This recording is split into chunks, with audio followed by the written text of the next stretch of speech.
नमस्कार, सुलगता सवाल में आपका स्वागत है। मैं हूं आपके साथ अंशिका। आज सवाल आने वाले चुनावों के लिए विपक्ष की पैंतरेबाजियों पर सुलगाएंगे। केंद्र के खिलाफ साजिश करने वाला विपक्ष कैसे मुंह की खाने वाला है वो बताएंगे। अब से कुछ ही समय के बाद विधानसभा और लोकसभा चुनाव होने वाले हैं, जिसे लेकर तैयारियां जोरों पर हैं। बीजेपी एक के बाद एक रणनीति के तहत अपना काम करती जा रही है, तो वहीं विपक्षी दल अपने ही मसले सुलझा नहीं पा रहे हैं।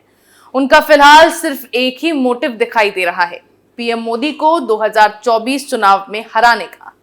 ऐसे में विपक्ष ने लोकसभा चुनाव के लिए विधानसभा चुनावों को नजरअंदाज कर दिया है और इसी बीच बीजेपी ने फिर से बड़ा खेल कर दिया है। आने वाले चुनावों के लिए बीजेपी ने अपनी टीम 11 को उतार दिया है, जिसकी कमान गृह मंत्री अमित शाह को सौंपी गई है। ऐसे में बीजेपी के नए प्लान के बाद तमाम सवाल सुलग रहे हैं।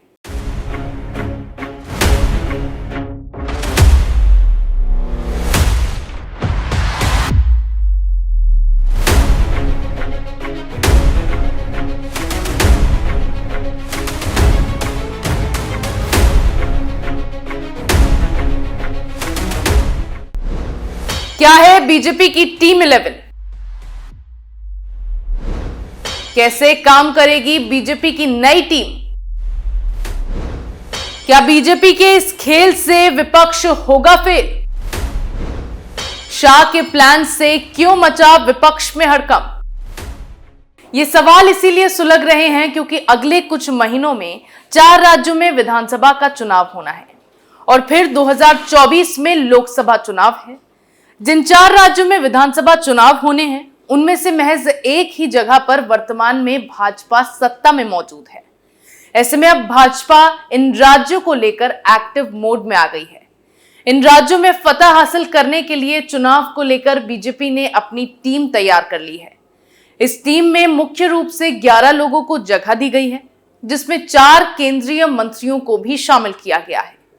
इस अभियान के लिए खुद होम मिनिस्टर अमित शाह और भाजपा अध्यक्ष जेपी नड्डा ने कमान संभाल ली है। ये दोनों नेता चारों राज्यों में चुनाव का ऐलान होने तक हर सप्ताह इन राज्यों का दौरा करने वाले हैं। भाजपा ने पहले ही इन राज्यों के लिए 4 केंद्रीय मंत्रियों समेत 9 लोगों को जिम्मेदारी दी है। बीजेपी ने जिन नेताओं को चुनाव की कमान दी है, उनमें केंद्रीय मंत्री भूपेंद्र यादव और अश्विनी वैष्णव को मध्य प्रदेश का जिम्मा दिया गया है। इसके अलावा ओम माथुर और मनसुख मांडविया को छत्तीसगढ़ भेजा गया है। प्रहलाद जोशी, नितिन पटेल और कुलदीप बिश्नोई को राजस्थान की कमान मिली है। वहीं प्रकाश जावड़ेकर और सुनील बंसल को तेलंगाना भेजा गया है। इन सभी के ऊपर अमित शाह और जेपी नड्डा को कमान मिली है, जो सभी राज्यों में भाजपा की तैयारियों का जायजा लेंगे। इनमें भी अमित शाह खास तौर पर एमपी और छत्तीसगढ़ पर फोकस करने वाले हैं। इसके अलावा राजस्थान, तेलंगाना के लिए जेपी नड्डा को कमान सौंपी गई है। अमित शाह कर रहे हैं एमपी और छत्तीसगढ़ के लगातार दौरे। बीते कुछ सप्ताह में अमित शाह ने मध्य प्रदेश और छत्तीसगढ़ के कई दौरे किए हैं। मध्य प्रदेश में तो उन्होंने नेताओं की गुटबाजी से दूर रहकर काम करने की सलाह भी दी। देर रात भोपाल और रायपुर में अमित शाह कई मीटिंग्स कर चुके हैं, जिनमें वो पार्टी की रणनीति बनाते रहे हैं। मध्य प्रदेश में प्रदेश अध्यक्ष बीडी शर्मा और सीएम शिवराज सिंह चौहान को पार्टी ने बनाए रखने का संदेश दिया है। इसके अलावा सीएम शिवराज के चेहरे का भी इस्तेमाल किया जाएगा। आपको बता दें कि मामा के तौर पर लोकप्रिय शिवराज सिंह चौहान फिलहाल एमपी में 4थे कार्यकाल के सीएम हैं। राजस्थान में वसुंधरा को लेकर पसोपेश में है हाईकमान। हालांकि राजस्थान में भाजपा हाईकमान थोड़ा पसोपेश में है। कुछ समय पहले तक हाईकमान वसुंधरा राजे को नजरअंदाज करता दिख रहा था, लेकिन उन्हें बड़ी संख्या में विधायकों का समर्थन हासिल है। इसके चलते उनको अब मंच पर जगह दी जाने लगी है। हालांकि उन्हें सीएम फेस कहकर चुनाव में उतरने से पार्टी परहेज भी करती दिखाई दे रही है। बीजेपी एक के बाद एक अपनी रणनीतियों से अपनी जमीन मजबूत करने में लगी है। इससे पहले लोकसभा चुनावों के लिए एनडीए सांसदों के 10 ग्रुप बनाए गए थे, देश की सत्ता पर लगातार तीसरी बार काबिज होने का टारगेट लेकर चल रही बीजेपी 3 फ्रंट पर काम कर रही है। सरकार से लेकर संगठन और गठबंधन पर पीएम मोदी एक्शन में है। पहले बीजेपी ने अपने संगठन को नई धार देने की कवायद की, तो उसके बाद गठबंधन को लेकर एनडीए के कुनबे को विस्तार दिया और अब सरकार के स्तर पर एक्शन शुरू हो गया है। एनडीए ने अब एक बड़ा प्लान तैयार किया है। 2024 के लिए एनडीए सांसदों के 10 ग्रुप बनाए गए और इन ग्रुप के प्रभारी का जिम्मा केंद्रीय मंत्रियों को सौंपा गया।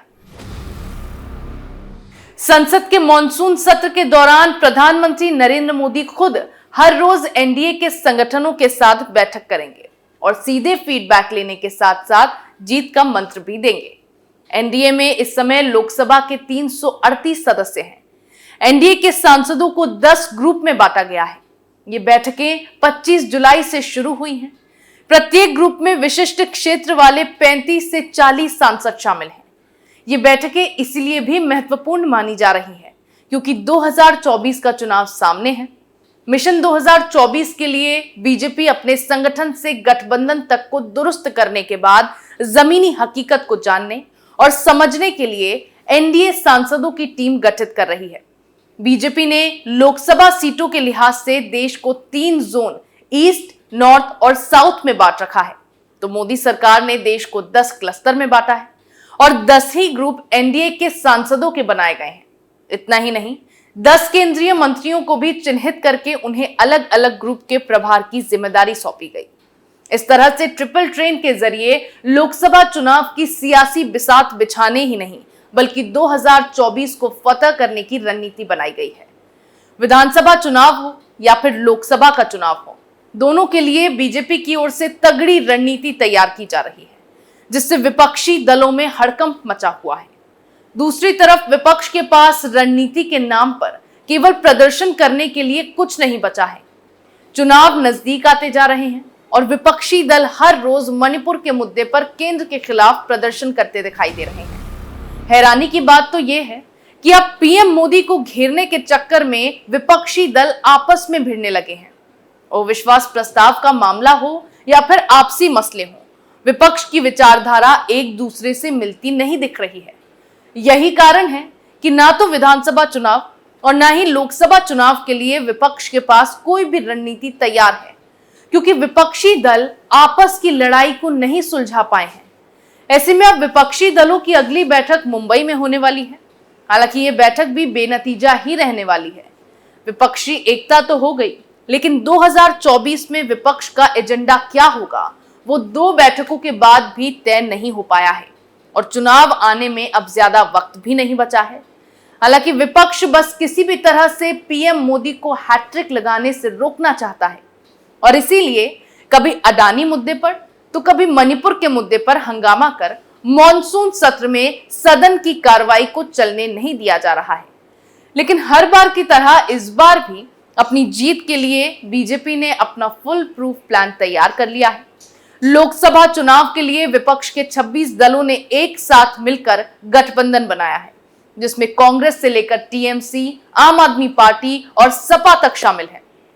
ऐसे में बीजेपी ने भी अपने एनडीए के कुनबे में 38 दलों को साथ जोड़ लिया है, जबकि अटल बिहारी वाजपेयी के दौर में एनडीए में 24 दल थे और अब 14 दल और बढ़ गए हैं। इस तरह बीजेपी ने विपक्षी गठबंधन इंडिया के सामने अपने कुनबे को बढ़ा लिया है, जिससे 2024 में 26 पर 38 का आंकड़ा भारी पड़ता नजर आ रहा है। वहीं विधानसभा चुनाव के लिए भी जो प्लान बीजेपी ने तैयार किया है, उससे भी विपक्षी पार्टियों को करारी शिकस्त मिलती दिखाई दे रही है। सो लगता सवाल में मेरे साथ फिलहाल इतना ही। नए मुद्दे के साथ फिर पेश होंगे, तब तक के लिए देखते रहिए कैपिटल टीवी। नमस्कार।